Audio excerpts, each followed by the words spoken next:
안녕하세요. 윤우리 목사입니다. 오늘도 하나님의 말씀을 통해서 우리의 인생에 참 회복과 치유와 그리고 기쁨과 감사가 회복되길 소망합니다. 오늘 하나님께서 우리에게 주신 말씀은 잠언서 26장 11, 12절의 말씀입니다. 개가 그 토한 것을 도로 먹듯이 미련한 사람은 어리석은 일을 되풀이한다. 너는 스스로 지혜롭다 하는 사람을 보았을 것이나 그런 사람보다는 오히려 미련한 사람에게 더 희망이 있다. 아멘. 제가 좋아하는 이 작은 습관의 힘이란 책에서 저자는 이 삶을 변화시킬 수 있는 방법에 대해서 이 습관이란 이 프레임에서 말을 합니다. 이 다이어트를 한다고 결심하면 결국 먹는 것을 줄여야지, 운동을 열심히 해야지 이 단계에 초점을 맞추는데 그것이 아니라 그 다이어트에 맞는 삶의 습관을 형성시키라는 것입니다. 아침에 일어나서 잠자는 순간까지 하루의 루틴을 건강한 삶에 초점을 맞춘다면 자연스럽게 다이어트에 성공할 수 있다는 말입니다. 여러분, 우리 라이프처치의 목회 철학은 굿 뉴스 굿 라이프입니다.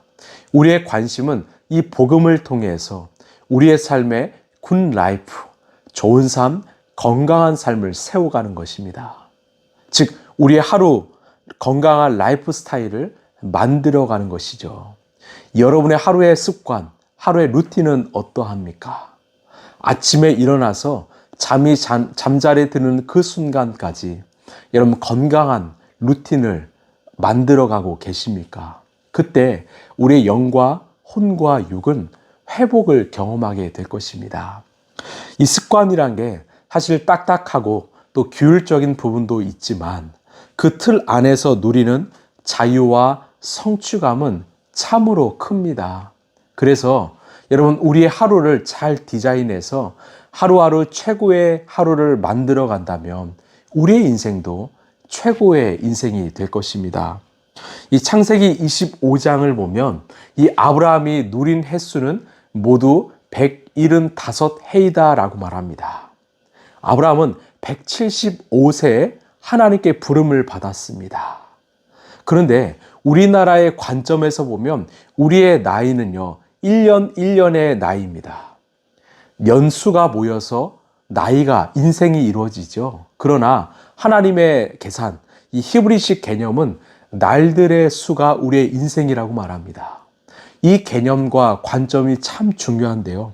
우리는 보통 새해가 되어야 새로운 목표와 다짐을 하고 새로운 삶을 결단합니다. 만약 중간에 무너지면 다시 그 연말 연초를 기다려야 합니다.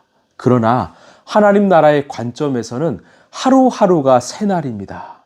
오늘 무너졌으면 내일 새로운 삶을 살면 됩니다. 그게 하나님의 어떤 관점이고 하나님 나라의 기준입니다. 그래서 얼마나 감사한지 모릅니다. 여러분, 어제 무너지셨습니까? 걱정하지 마세요. 오늘 다시 새로운 삶을 시작하시길 바랍니다. 마음을 정리하시고 추스리시고 오늘 예수님과 함께 정말 새날을 시작하시길 바랍니다. 여러분, 새날은 바로 오늘입니다. 새날은 바로 오늘 다시 시작될 것입니다. 자, 11절을 보시면 개가 그 토한 것을 도로 먹듯이 미련한 사람은 어리석은 일을 되풀이한다. 아멘. 왜 잠언은 이런 더러운 비유를 사용했을까요? 개가 그 토한 것을 도로 먹는다. 이것은 바로 죄의 중독성과 망각을 이야기하는 것입니다. 토한 것은 더럽죠. 역겹죠. 그런데 그것을 다시 먹습니다. 얼마나 어리석습니까? 왜 그럴까요? 이게 바로 죄의 중독성입니다. 인간의 망각성입니다. 우리는 쉽게 잃어버립니다. 잊어버립니다. 이것이 더러운 것임을 쉽게 잊어버리고 다시 먹는다는 거예요. 다시 반복한다는 것입니다. 여러분, 죄가 가져오는 결과가 얼마나 끔찍하고 참혹한지를 압니다. 그러나 그 달콤함을 잊지 못해서 다시 그 죄를 반복하는 게 우리 인간의 현존이라는 것입니다. 요즘 이 미디어 스마트폰 중독이 참 많은 악 영향을 미치고 있습니다. 어린아이에서 어른에 이르기까지 우리는 모두 작은 모니터에 시선을 집중하고 있습니다. 중독 전문가들이 말하는 이 중독을 끊는 최고의 세 가지 방법은요. 먼저는 이 중독거리를 디톡스하라고 합니다. 줄일 수는 없다. 끊어야 한다. 멀리해야 한다. 우선은 멀리 두라는 것입니다. 두 번째는 그 빈자리를 건강한 것으로 채우라고 합니다. 운동이든 산책이든 독서이든 대화든 이 건강한 것으로 그 빈 공간을 채우라고 말합니다. 마지막 세 번째는 자존감을 회복하라고 말해요. 중독에 빠지기 쉬운 이유는 결핍 때문입니다. 내면이 건강하지 못하기 때문에 자꾸만 내 시간을, 내 시선을 허비하게 만드는 것입니다. 결국 건강한 내면, 건강한 영혼을 회복해야 하는데 이것이 바로 우리 예수님이 하실 수 있는 일이죠. 우리는 하나님의 형상, 본래의 모습으로 다시 돌아가야 합니다. 여러분, 우리는 어떠합니까? 혹시 끊어야 할 것들이 있는데, 그런 죄들이 있는데 여전히 반복하고 있지는 않습니까?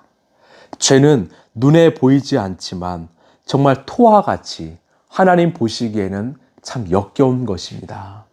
하나님의 형상으로 지음받은 아름다운 우리 존재를 망가뜨리고 무너뜨리는 것입니다. 여러분, 그러지 마십시오. 다시 그 형상을 회복하시길 바랍니다. 건강한 미소, 긍정적인 생각, 좋은 말, 선한 행동, 무엇보다 예수님을 닮은 성품, 저는 여러분의 삶에 이 모든 것들이 회복되길 원합니다. 자, 12절을 보시면 너는 스스로 지혜롭다 하는 사람을 보았을 것이나 그런 사람보다는 오히려 미련한 사람에게 더 희망이 있다. 무슨 말일까요? 왜 미련한 사람에게 더 희망이 있다고 말씀하실까요? 이런 반복하는 죄보다 더 무서운 것들이 있다면 바로 나는 문제가 없다고 생각하는 교만입니다.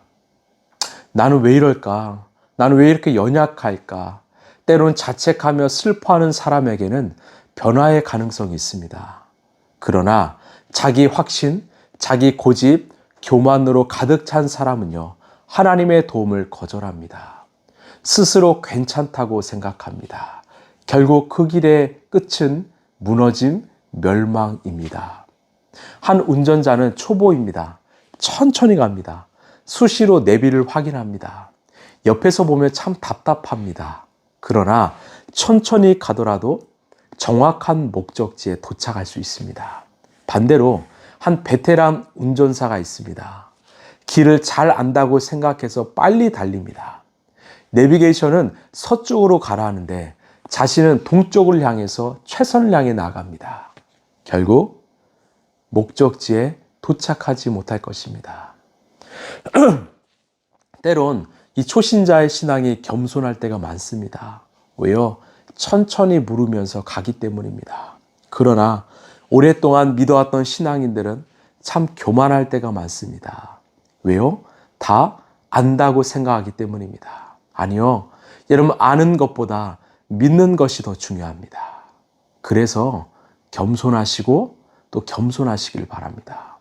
하나님은 겸손한 자를 좋아하십니다. 하나님은 겸손한 자를 사용하십니다. 하나님은 겸손한 자를 가까이 하십니다. 말씀을 마무리하겠습니다. 여러분, 오늘 말씀을 들으면서 혹시 내 안에 정말 내가 감추어둔 죄가 있습니까? 정말 버려야 될 것들이 있습니까? 하나님의 도움을 구하십시오. 그리고 죄는 무엇보다 하나님과의 관계적 단절입니다. 하나님과의 동행, 예수 그리스도의 동행을 회복하시길 바랍니다. 그리고 귀를 여십시오. 경청하십시오.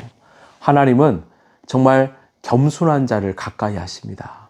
하나님의 말씀에 내 어떤 핑계, 내 해석을 가미하지 마시고 순종하시길 바랍니다. 그대로 살아내시길 바랍니다. 하나님은 그 겸손한 자를 사랑하시고 그 겸손한 자를 사용하십니다. 기도하겠습니다. 하나님, 정말 우리의 삶에 늘 끊임없는 더러운 것들이 많습니다. 개가 토한 것을 도로 먹는 것처럼 우리는 그것이 정말 우리의 삶에 해가 되는 것을 알매도 불구하고 끊어내지 않습니다. 버리지 않습니다. 오늘 성령께서 우리의 마음 가운데 찾아오셔서 조명하셔서 끊어내게 하여 주옵소서. 그리고 겸손, 또 겸손, 그리고 겸손하게 하여 주옵소서.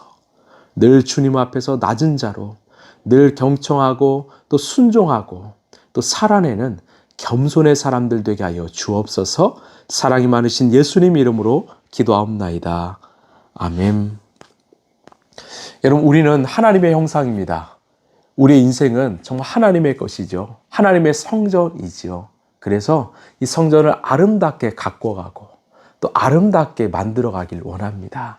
오늘 끊어내야 될 죄가 있다면 끊어내시고, 무엇보다 정말 하나님을 의존하는 그 겸손한 삶을 사시길 바랍니다. 오늘도 승리하십시오. 감사합니다.